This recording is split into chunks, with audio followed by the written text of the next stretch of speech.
Spring break! Get your hands up! Hold up. Is that...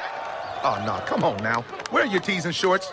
Listen, y'all gotta get to Old Navy and get your style in check. There's too much good stuff on sale from just $5. Y'all hear me? That means go.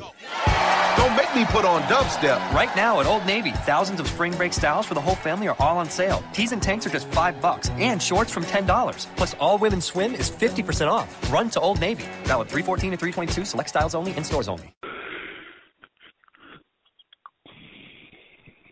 Blog Talk Radio.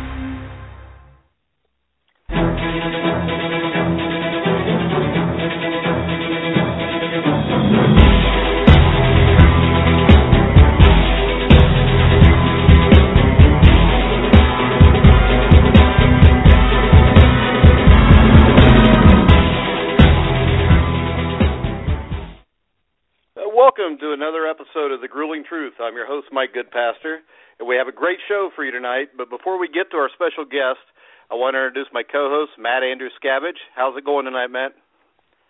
Excellent. Definitely looking forward. We got a great show tonight. All right. Our guest tonight played 11 years in the NFL, was a two-time Pro Bowler for the Pittsburgh Steelers, and is generally regarded, at least by me, as one of the top inside linebackers of the 1990s. I want to welcome in Levon Kirkland. How you doing tonight, Levon? Man, I'm doing excellent. How are you guys doing? Oh, we're doing great. Very good. Good. I want to second what Mike said. Definitely one of the top linebackers of the 1990s. Oh, well, guys, I really appreciate that. And, I guess you guys were right because I made an all-decade team, so just a little something. All right. Well, the first question tonight, free agency is the hot topic in the NFL today.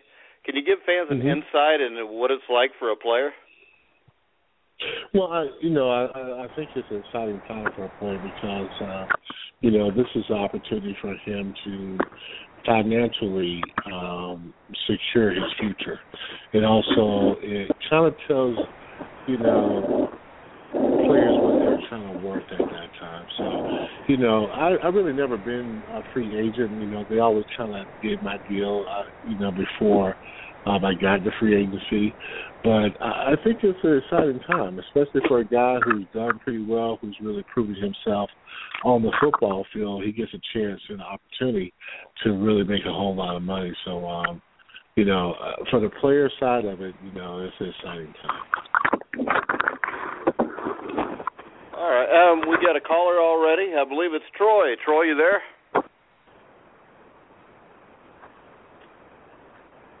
Troy? Yeah, I'm here, buddy. I was on mute. All right. You're usually on mute. He has a problem with that, Levon. Sometimes he'll do the first 5 minutes of his own show on mute. But Troy is the owner of the Red Light Sports Network. Troy, introduce you to Levon Kirkland. Hey, Levon. Hey, Troy. How are you doing tonight, buddy? Man, I'm doing excellent, man. How are you doing, Troy? I'm doing good. I actually don't hold against me. I'm originally from Green Bay, but I live now in Western PA, so I live in Steeler country. And so, like Coach was saying, I started the Red Light Sports Network, and I do a show called The Terrible Towel Tantrum. And so that's our Steeler show out here. And I actually am the assistant general manager of the Pittsburgh Passion, the women's professional football team out here that Franco Harris is the co-owner of. So a lot of stuff going on. I just wanted to jump on. I just wanted to ask one question tonight. And, of course, check up on my guys, see how they're doing, make sure they're treating my guests right. So, sounds good. The question I had, though, Levon, is we've seen recently this week, we've seen some guys like Patrick Willis, Jason Worlds, that are hanging it up a little bit early in some people's mind. And I look at it from the standpoint that you guys as football players are people, and you know when it's time to walk away. But what are your thoughts on this? People are calling it a trend now of people walking away at an earlier age. As you played and the season comes to an end and you have to make that decision, what are some of the factors that go into this? Because I applaud these guys for walking away from a game if they think it's the time. It's their decision to walk away from the game. But what goes through your mind as a professional athlete to make that decision? It can't be an easy one. Well, thank you, Troy. It's not an easy decision because it's something that you've done for the majority of your life. You know, some guys start at 6th grade or 7th grade or 6 years old, 7 years old, and then playing a game, you know, all the way to their 30s. So, you know, it is a tough decision. But I think a lot of times if you really listen to yourself and you listen to your instincts or that gut feeling, you kind of know when it's time to go. I knew when I played my last game at Philly, the playoff game that we lost to Tampa Bay, I knew that was my last game, you know, because I felt, and I think the one thing is you kind of have a sense that you're not as good as you used to be. So that's one part of it. And I think the other part is the passion for the game. Do you feel the same way about the game? Do you take those losses hard? Do you enjoy the winning? Do you really feel in your heart you really want to play the game? And I think that's a big part of it. And if your heart is not into a game like football, it's going to be detrimental to you. You're going to get hurt. You're not going to play the way you need to play. And I think that's what most guys are going through. And you know, if a guy has an injury, you know, they're a little afraid about their bodies. Also with concussion, you want to live a longer, happy life. And even though you're considered, you know, older when you retire from the NFL, especially if you play for a long time like I did, you got a long life to live after that. So there's several variables that come into play.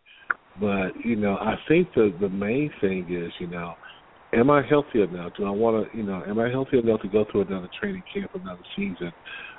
Do I have passion for the game? And I think those two things are probably usually the deciding factors on whether a guy's going to retire or not. Sure. Thanks a lot, Levon. And hey, guys, I'm just gonna hang out, listen to you guys. You have a great show. So you three just go at it. I'm gonna sit back and listen. All right. Thanks, Troy. Thanks, Troy. Yeah, looks like we got another caller for you, Levon. Okay. All right, caller, go ahead. Hey, Levon, how you doing? This is Jermaine. I'm from Indiana. How you doing? Hey, Jermaine, what's going on, my friend? Hey, I'm doing good. Big Colts fan over here. So I believe I answered the question about the retirement. Do you think there's another part of it, though? Do you think it's because these guys that return is because of, you know, what the league has been going through these past few years with all the concussion protocol and everybody suing? You think that's weighed on some of the players' mind about, hey, maybe I want to get out of this now because I don't want to end up, you know, brain dead or I can't walk and end up being in some type of lawsuit like that. You think a lot of that's played on some of their minds with these early retirements? You know, I think it really depends on the individual. You know, if I'm a guy that's been through several concussions, especially the ones that are documented, I would feel that maybe that is a part of it, guys. So just like, well, you know, I don't want to cause any more injury, and the results of having all those concussions definitely could be a part of it. I think there's maybe other variables, and I think it really always are going to depend on the individual. But, you know, guys are making money, and they make their money pretty early. And these guys are smart about their money. They're investing well. You know, you got to think long term. You got to think, you know, you got to see the bigger picture. You know, am I going to be healthy after this game is over with?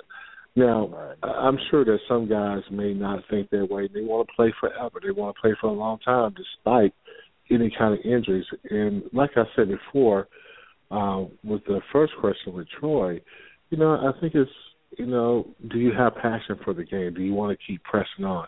You know, or are you physically able to go on? I think those are two most important questions to ask yourself when you're going to retire. And of course, I think the concussion part of it probably does play a factor in some guys, and probably in some guys it really doesn't play a factor.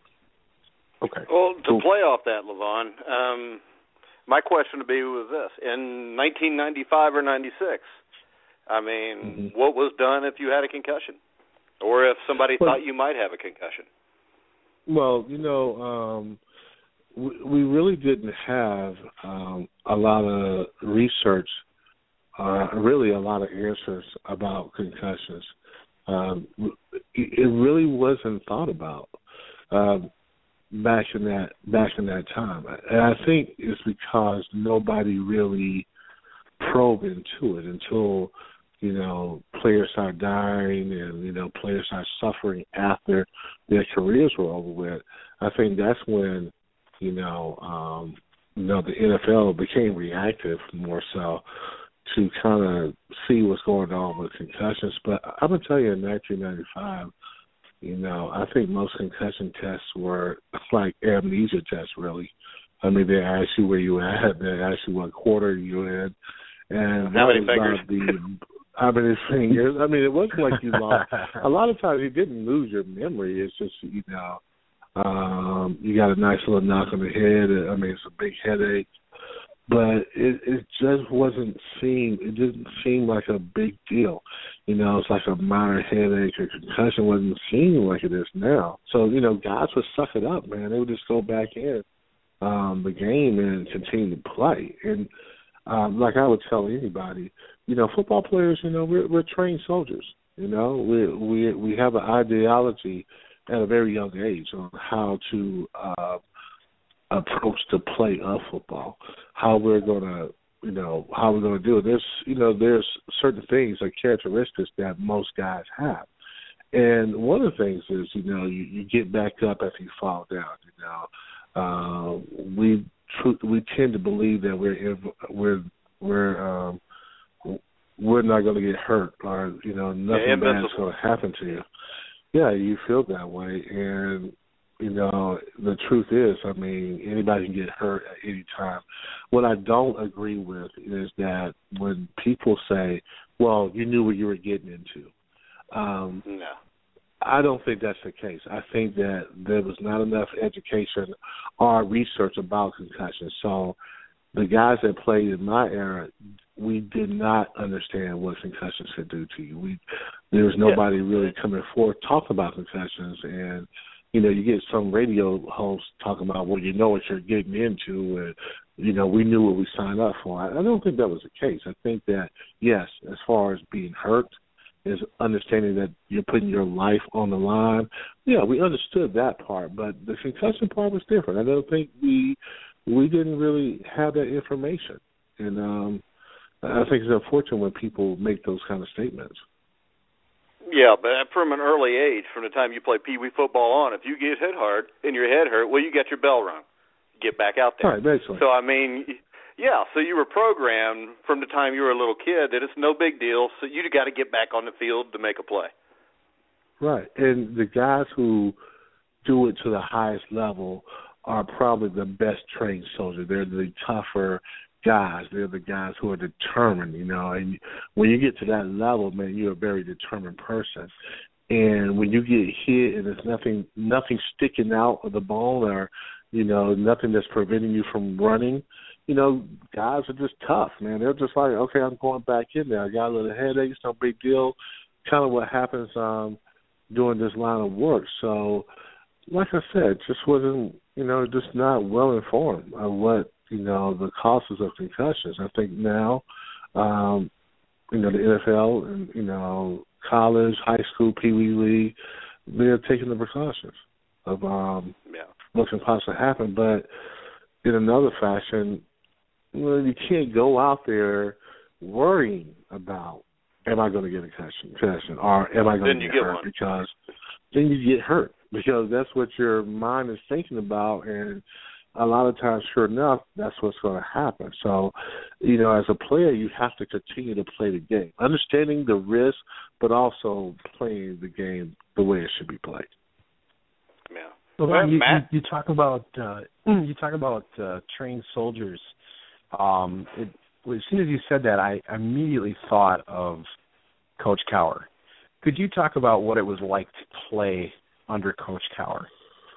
Yeah, Coach Cowher was the one thing that Coach could do He was a very young coach when he came into the NFL.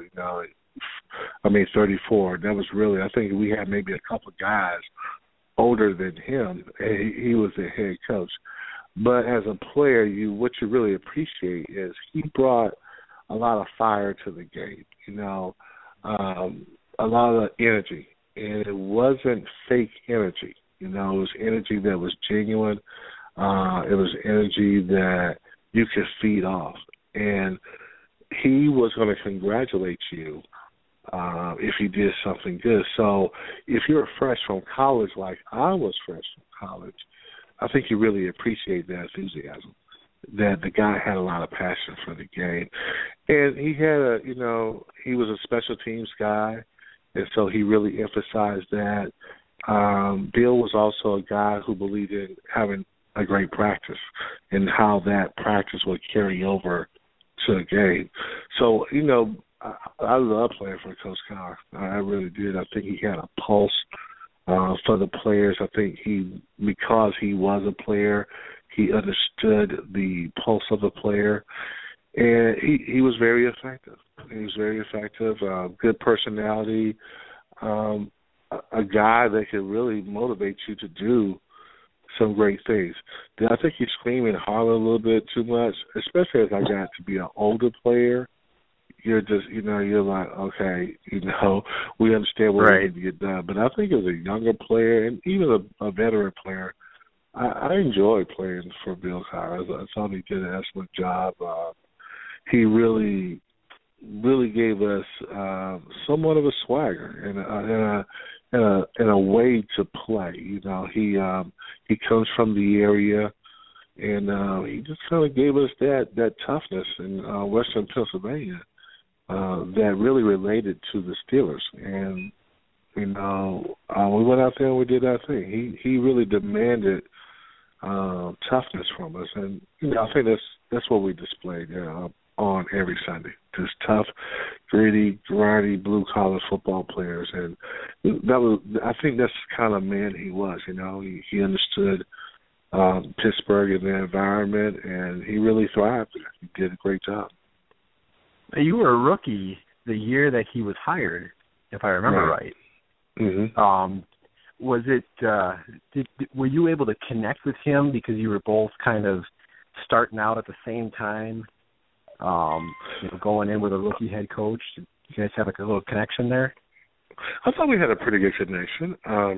Especially me playing linebacker, that was his position, and right. He was kind of harder on the linebackers, I thought, and when I first came in, I played outside linebacker, then I made a transition to playing inside linebacker, and I just remember a lot of conversations that we had, about the position, and I would just remember him telling me, especially my first couple of years, just telling me that I got to take over, that I got to be the leader, especially being a senior caller. And, I think around that third or fourth year, I really became a lot comfortable with myself, and so I can kind of relate to Bill a little bit better. And we joked around a good deal. I really enjoyed playing for him, and I think we did come in together, and I think it was, I was the second player that he picked, and we had a really good relationship, really good. Well, you get to Coach Cowher. My question would be Super Bowl wise. I mean, right. I know a few guys that played in Super Bowls, and I've always asked them this question just to see what the answer would be. But what do you remember most about playing in the Super Bowl? I remember not winning the Super Bowl. That was one. Everybody that lost the Super Bowl, I know. Yeah, we lost. Told me the same thing. And you know what it does? It sticks with you. It never leaves. It's like it's a memory that is there all the time. It never goes anywhere. It's just, and the funny part is, they have the highlights. The NFL Network have the highlights of the game. And you get caught up watching the game, and you're saying to yourself, man, you're watching it like a fan, like we should win this game, but you know that you end up losing. So I think for a person who, like myself, who went there, I think the loss. You know, at the end of the game, you realize, man, you only have that one opportunity. It slipped away from you, and now it's like you're forgotten. And the team that won is celebrated. And, you know, it's kind of cruel in a way, but it's just life. You know, I think you need to realize that. And I would advise anybody who plays in the Super Bowl that, man, this is your one opportunity. You really need to make it work. And you should, you know, if you do that, you reap the rewards. It's well worth it. But I just remember, you know, leaving and just having a really bad feeling about not being able to win that game. All right, I see we got Jermaine. We got a caller. Jermaine, I don't think hung up yet. Did you have another question, nope. Jermaine? Yeah, I had one more question for Mr. Kirkland. All right. He's stuck on the whole time. I was going to ask him, what's it like being, you know, what's the feeling of being drafted? You know, you would get the call and everything. What's the type of emotions going through your mind at the time? Are you thinking about, oh man, I'm about to get this car, I'm about to get paid? What do you? I mean, what's the emotion of being drafted? Well, you know, I have a very interesting story about me being drafted. You know, I was really at my sister's home, and you know, I had a feeling I might not get drafted in the first round, but I had strong feelings that, you know, there's no way I'm going to slip to the third round. I'm going to second round. And, you know, during my time of getting scouted and being worked out, you know, Pittsburgh Steelers showed me the most interest in any other team. You know, I got interest from other teams, but, you know, it seemed like the Pittsburgh Steelers were, you know, I was their guy. And, you know, I got to know them. I got to fly up and, you know, see Pittsburgh, talk to Coach Kai. And I really thought I had you know, this is going to be the team. So they come up. It's a 38th pick. And I go to the bathroom, and I'm looking at the mirror, and I'm like, they're going to pick me. They're going to pick me. They're going to pick me. So I walked back into the kitchen, and I was so confident of this, I sat by the phone. Sure enough, the phone rang. I picked it up. It's Tom Donahoe. And he's telling me, hey, Levon, you know, we got the 38th pick, and we're considering picking you. And I'm thinking to my mind, considering, doesn't sound that good. But then I did another scout, Charles Bailey, came on the phone, and he was basically asking me, you know, I'm from a really small town, and he was asking me, like, hey, do you guys got cable in Lamar? And I'm like, of course we do. And he said, well, your name is going to, you know, he said, well, do you have ESPN? I'm like, yeah, we got ESPN. And he said, well, your name's going to be flashing across, man. Welcome to the black and gold. And, you know, I still didn't jump up and down until I saw the name go past the ticker. And the funny part was they didn't have you know, that was the last pick on TV that day. They didn't even have, like, a highlight of me. They're just like, okay, by the way, Pittsburgh Steelers picked levon kirkland, and that was it. You know, I still think ESPN owes me a highlight tape, but that, you know, definitely. That's what happened. Man, I was thrilled because, you know, it's a long journey. You know, it's a long journey from being in your backyard, staying, telling yourself that you're going to play in the NFL, and then, you know, going through that journey as far as going through JV football, high school football, going to Clemson, and finally getting picked. I mean, it was more than exciting. It's one of the best days of my life. I remember the energy that I had, man. We had exams at Clemson. I drove all the way back from my sister's home in Sumter, South Carolina, all the way to Clemson, South Carolina, which is probably a 3-hour drive. And I was on a high. I mean, because you realize that, you know, hard work does pay off. You know, big dreams can come true. And, you know, that's all I wanted to do, you know, when I was a kid. That's all I wanted to do was, you know, be on that television playing in front of the big crowd, you know, playing in the Super Bowl, being a professional football player. That's what I wanted. And for it to come true, man, it was totally amazing. And I hope I explained that. And I hope I answered the question. It was great. But, Great. But that was my draft experience. Cool. Now, real Thank quick, you. Matt, before you get into the next question, we got about 5 minutes left on the live show. If you're listening in now at the bottom of the hour at 11:30, we will go to archive time, which means in a half hour to an hour, you can go to the Red Light Sports Network's webpage and basically listen to the rest of the show.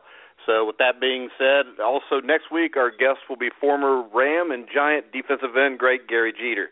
But go ahead, Matt.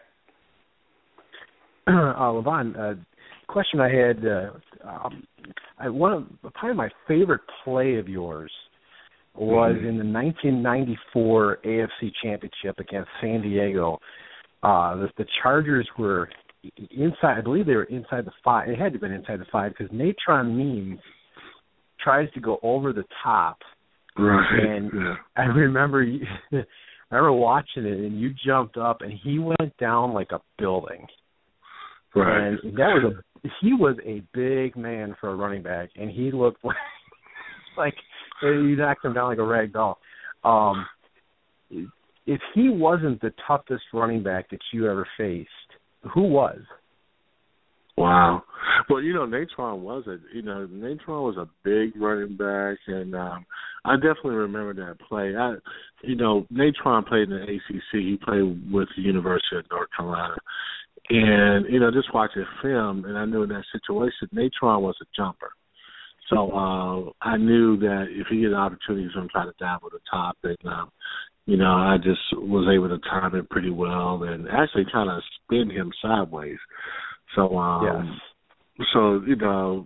big hit that never really got a lot of play. But anyway, the toughest running back, there were a lot of tough guys when I played, especially I played in the running back spot.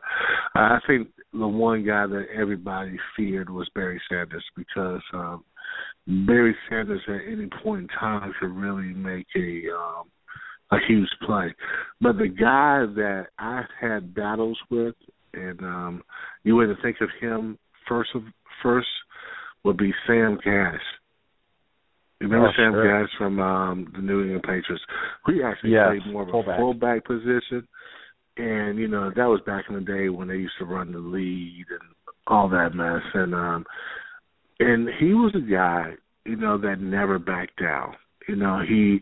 Most guys, when they face me and they know they come in that hole and I'm going to meet them, they didn't always bring it because they knew I was going to always bring it. Plus, I was a little bigger than most inside backers.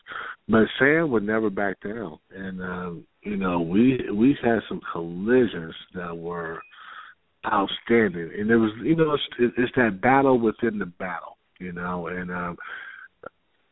that's one of the toughest guys I ever played. Also, Curtis Martin.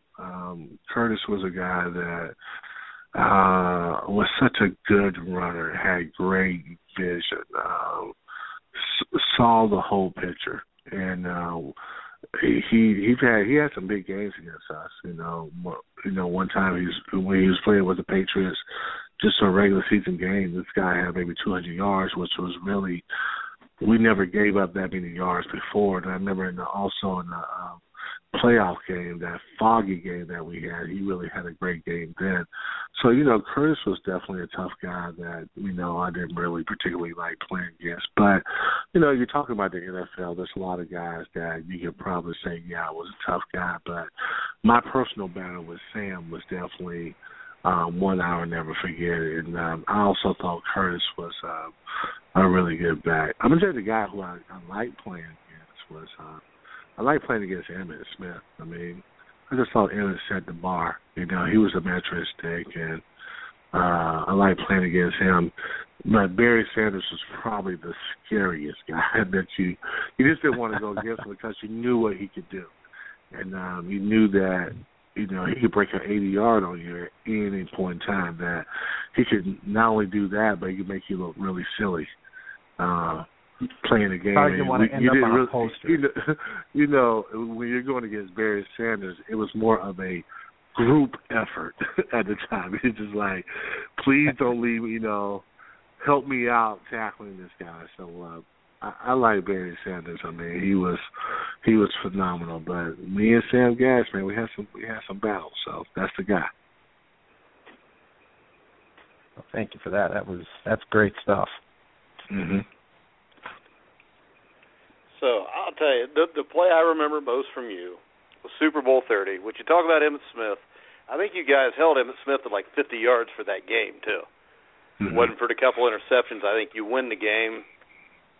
And the play I remember most is you blitzing. I think it was late fourth quarter. You guys were down 3 points. You had to get the ball back, and you just blow up Emmitt Smith and end up sacking Troy Aikman just by getting a piece of his foot. I mean, I thought that was. I mean, I thought you played one of the best games I've ever seen an inside linebacker play in that Super Bowl. I mean, to shut down that running game with the offensive line they had. Oh, well, thanks a lot. I mean, it's so funny when you have games like that, in your mind, you played that game 1,000 times. As a kid, I played the Super Bowl in my mind so many times, and I really felt good about that game. I felt like, I was going to make a huge impact in some kind of way.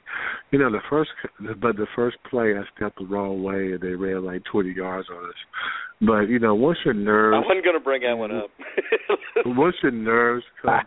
Once you get your nerves about you, the game it becomes a game. It becomes, I'm not saying like a regular season game, but in essence, it's a game. And once I kind of calmed down, was really trusting myself. That was the big thing in that game. Just really, I haven't quite arrived yet. I was a good player, but I felt like I was a better player. I felt like I was a guy who could really play. And Matt Millen told me something that was so important. And Alvoy Mays at the time was on our team. He was a defensive back that played with Matt Millen, and Matt at the time was a reporter, and he told me that he thought I was a dark horse in the game. He thought I was the guy that could really make a difference. And then before the game, Alvoy Mays came up to me. He said, "Man, Matt thinks you're going to be a great player." He said, "But he wants you to trust your eyes." And that clicked with me in that game. Trust your eyes. He said, you're seeing it, but you're not trusting it. And once he told me that, I trust myself. I trust what I saw, and I played, and the results were just a really good game. Tremendous game. I remember that play that you're talking about. Actually, Emmitt Smith came back to block me just a second. If he doesn't come back and kind of dive at my legs, and I kind of jumped over him a little bit and kind of swiped at Troy Aikman, I'm telling you, I would have put Troy Aikman in the hospital. I really would have. I mean, I came scot-free. And, and before that play, I just remember, like, okay, Coach LeBeau called a blitz that I was coming on. He called close zebra zone wide. I never forget that. I'm like, okay, this is it. This is the play. You're going to make a big play on this one. And, how I developed, it developed perfectly. I came off the edge, and like I said, Emmett came back. I'm telling you, maybe a second late, I would have got that sack clean. But I ended up making the sack, and it was a big-time play. So, it was good. But that play was probably one of the highlights of my career.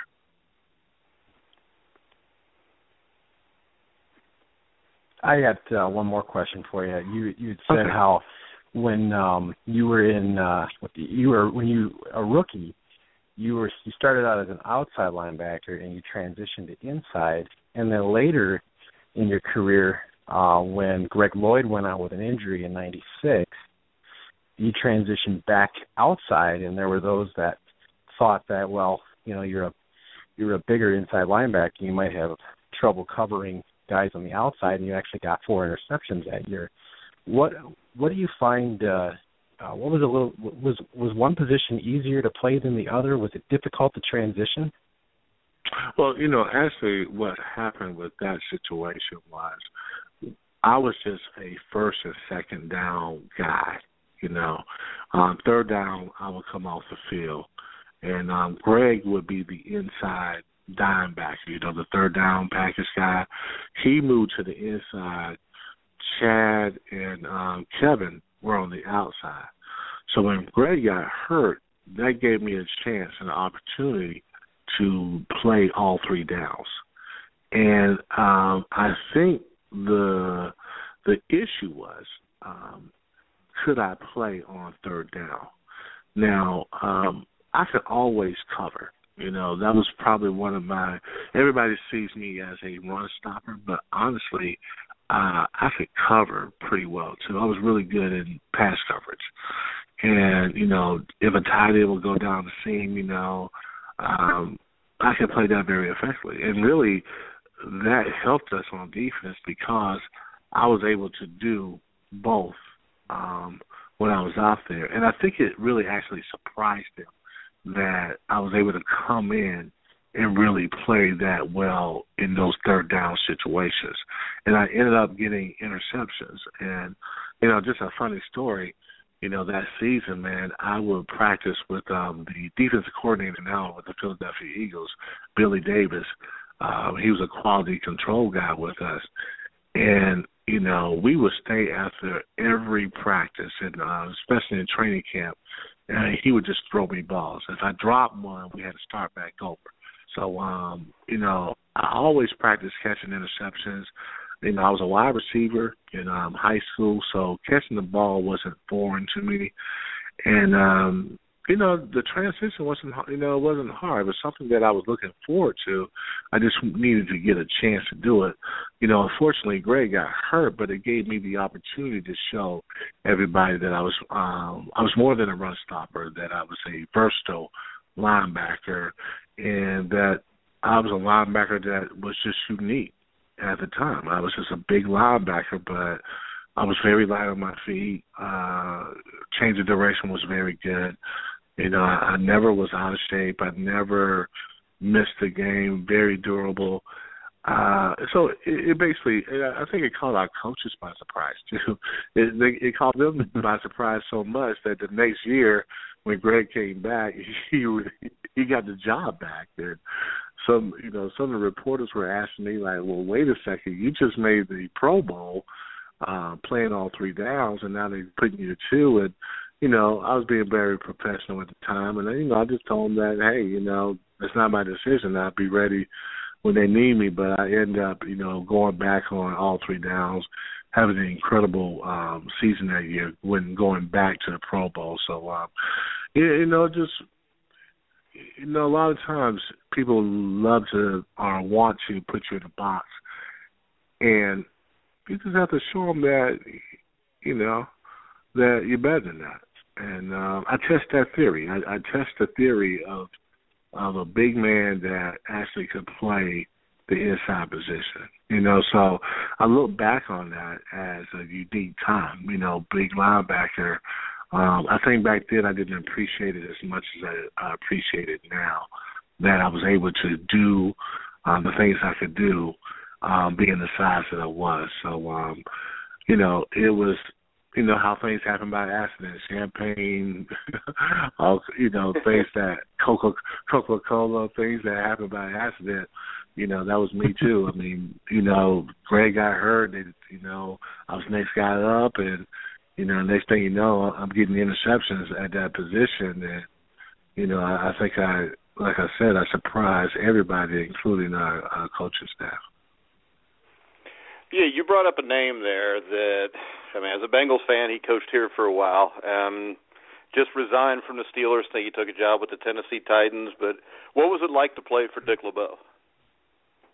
It was incredible. It really was. You're talking about one of the best innovators in the game. A guy who was creative at what he was doing, understood the game and I think his background being a defensive back really kind of helped him understand the game, helped put our DBs in great position. And, not only that, Dick LeBeau was an instructor. I think that the way he talked to you was an instructor. It wasn't a yelling and screaming coach, even though I thought he always carried great energy in practice. I thought he was an emotionally intelligent man. I thought that he, just like Coach Cowher, he understood the players, but his approach was so different that he came to you in a calmer fashion. He wasn't going to, call you outside of your name. And, as an NFL player, you really appreciate that. And, he's a friendly man. He's a good man, and guys like that, they're going to play for somebody that they believe in. And I think he made you believe in what we were doing, the 3-4 scheme. I mean, blitzing from everywhere. I mean, we just believed it. And I think if you can get your players to really buy into what you're doing, that's half the battle. And I think he just had great relationship. He talked to you in a genuine way. He really did love you, and we loved him. And in that profession, that's really rare. That's really hard to find. It's hard to find that. I mean, he was unique in that way that he was able to get us to play a tough man game at a very intense pace, but you also knew behind all that he actually cared for you. He that's the main thing to being a coach. If your players believe that you love them, they will do anything for you. And I mean, definitely. I think also when you contradict that with the way Cowher coached, I think they were probably perfect together. Yeah, and I think Bill respects him. Bill was, he's a 34-year-old guy. I mean, most guys really, until they get into their 40s, that's when they really mellow out. Or not really mellow out, but they know who they are. And I think Bill was, Bill was a product of Schottenheimer and, the yelling and screaming. Everybody did that back then. And Dick LeBeau was his own guy, He was his own man. He knew that he could be just effective. Being able to – and what I know about him and what I appreciate was he was emotionally intelligent. He kept his wits about him, whether the game was going our way, not going our way. He saw the bigger picture. He saw beyond the emotions, and that's what I loved about him. He didn't get caught up. So if something went wrong, he's not over there. Yeah, if something's going wrong, he's not over there throwing a play sheet or getting mad. Right, and I think that was just the norm back then. I just think that, coaches were yellers and screamers, and I just think that LeBeau was just different. Not saying that other coaches wasn't different. I love Bill Walsh, but you could relate to Coach LeBeau, but Coach LeBeau was definitely innovating. Now, he knew what he was doing, and he knew if he got after it, and he was competitive. But like I said before, man, he really knew how to. He had the ability to make you go out there and play extremely hard for him. You didn't want to let him down. And you're absolutely right. Until players know that you care for them, even in that profession, they're going to play hard for you. But if they think that you're a jerk, they're going to do their job. Right. Fair enough. If you're a winning coach, guys will do, because they're afraid. But when they know generally that a coach, that when they really like a man, they're going to do, and that's in anything. That's in any kind of business. When you enjoy who you work for, you're going to work a little harder for them. So, well, hey, Levon, we're almost out of time. I really want to thank you for coming on. Anytime you want to come on, feel free. I mean, it feels like we could sit here and talk for about the next 10 hours about this, but we really appreciate you having you on. Hey, guys, thank you so much. And if you guys ever need for me to come on, feel free to we really give me a call. That. And I do my best. I hope I did a good job today. Oh, you did great, This Levon. was outstanding. Really appreciate you calling in. All right, man. Be good. Take care. All right. Thank you. And remember, guys, next week we'll have Gary Jeter. And, Matt, you got any final words? Just wow. Levon had an amazing career, and just really great to hear all the. One of the things I really like to hear is just all the inside stuff and what goes through a player's mind, and just had so many great things to say today. I agree. It was a very good interview, I thought. Like I said, next week, 11 o'clock, Wednesday night, Eastern Time, Gary Jeter, former Ram and Giants defensive end, will be on the show. I'd like to thank everybody for listening in, and we'll see you next time on The Grueling Truth.